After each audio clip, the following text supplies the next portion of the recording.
Hello students, a very good morning to all of you.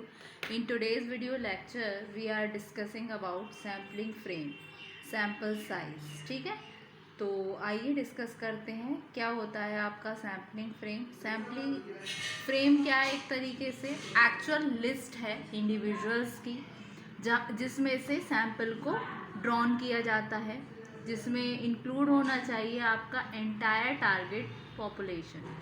ठीक है, जैसे कि एग्जाम्पल पर देखें, सैम्पलिंग फ्रेम की हम बात करें, जैसे आप कोई रिसर्च कर रहे हो किसी कंपनी पर, जैसे कंपनी एक्स हो गई, उसकी वर्किंग कंडीशन पे, तो आपकी पॉपुलेशन क्या है 1000 एम्प्लॉयज़ ऑफ द कंपनी, और आपका सैम्पलिंग फ्रेम क्या होना चाहिए, आपका सैम्पलिंग फ्रेम होगा उस सिचुएशन में कंपनी का HR डेटाबेस, ह्यूमन रिसोर्स का कितना डेटाबेस है, उसकी लिस्ट, उन एम्प्लॉयज़ के नाम, उनके contact, even every details of every employee. ठीक है, तो ये होता है आपका sampling frame. So the sampling frame is the actual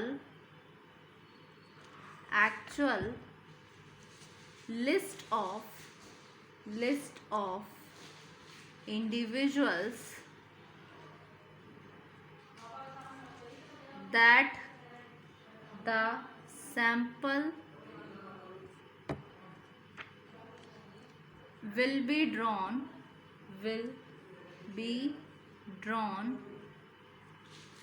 from. Ideally,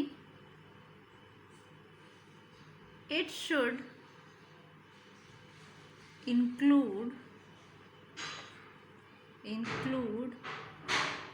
the entire target population, और ऐसा कुछ नहीं पार्ट ना होगा, नहीं होगा पॉपुलेशन का जो कोई पार्टी ना हो। So and nobody who is not part of that population. जैसे एग्जाम्पल आपके ऊपर ले रही हूँ example, you are doing research on working conditions at company X. Your population is all 1000 employees of the company. Your sampling frame is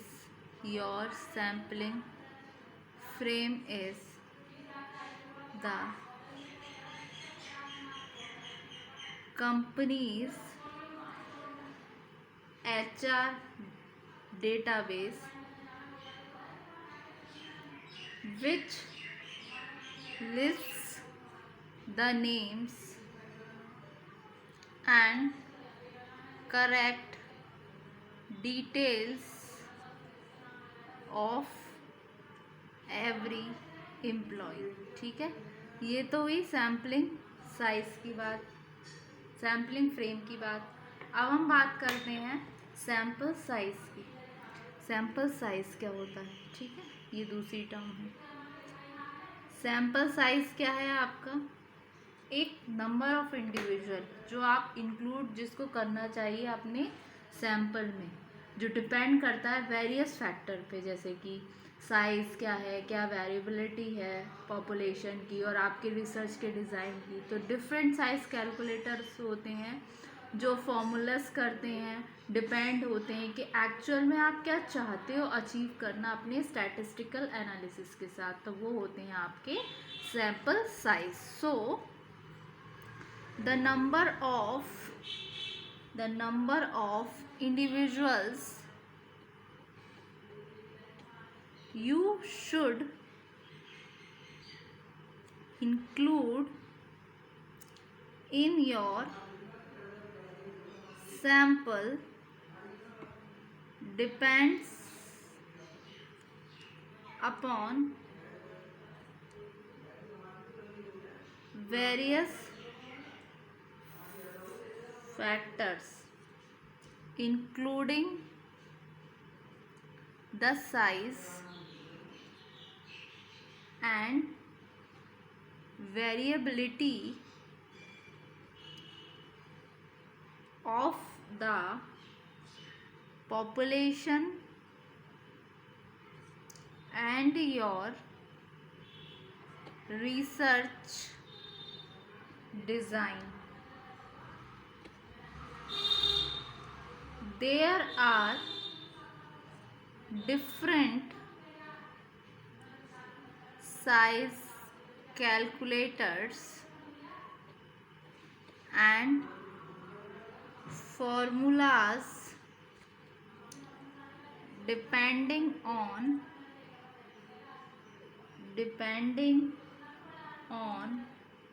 what you want to achieve with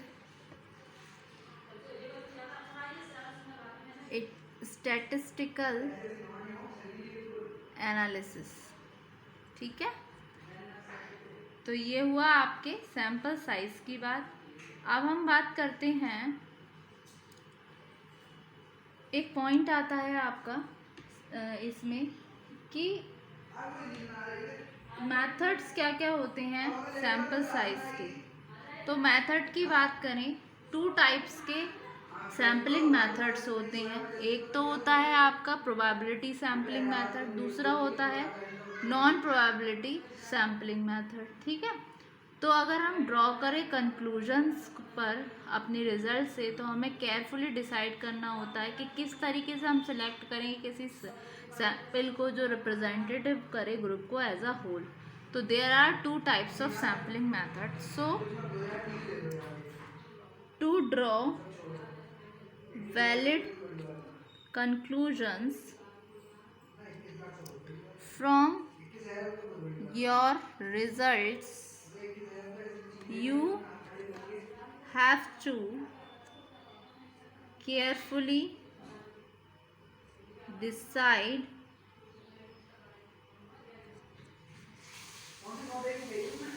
how you will select a sample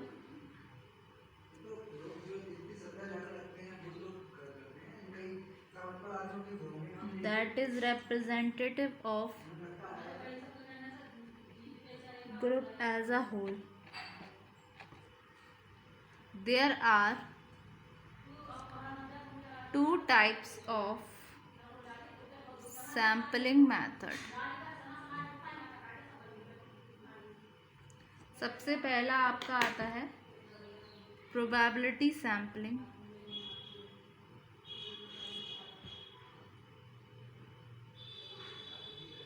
जिसमें involve होते हैं आपके random selection, जो allow करते हैं आपको कि आप इससे बना सको strong statistical inference about the whole groups. तो probability sampling involves random selection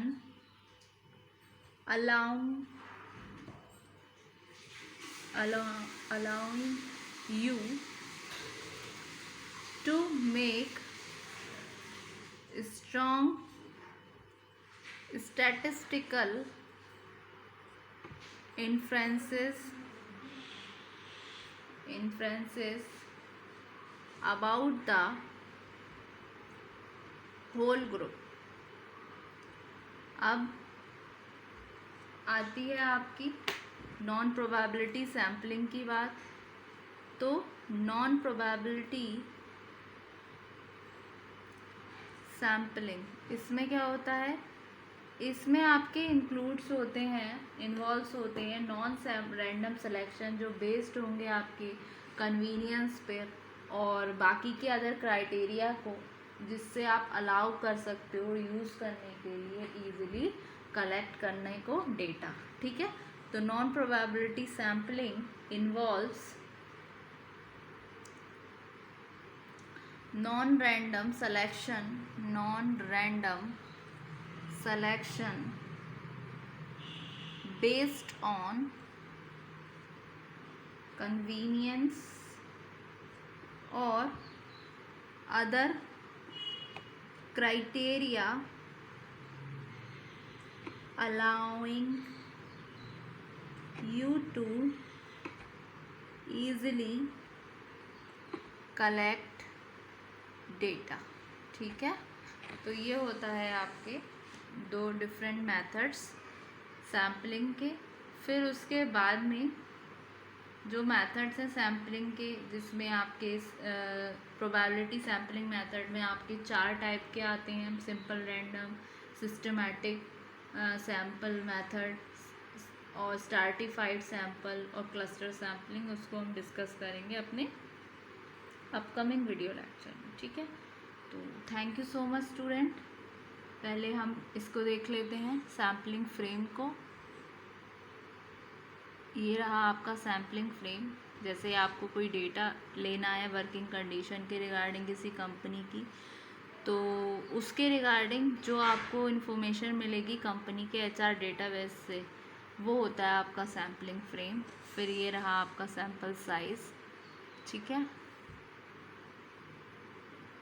then ये हैं आपके 2 टाइप्स के मेथड, जिसमें प्रोबेबिलिटी सैम्पलिंग फिर नॉन प्रोबेबिलिटी सैम्पलिंग। इन दोनों को हम 1 बाय 1 डिस्कस करेंगे अपने अपकमिंग वीडियो लेक्चर्स में। So thank you so much student.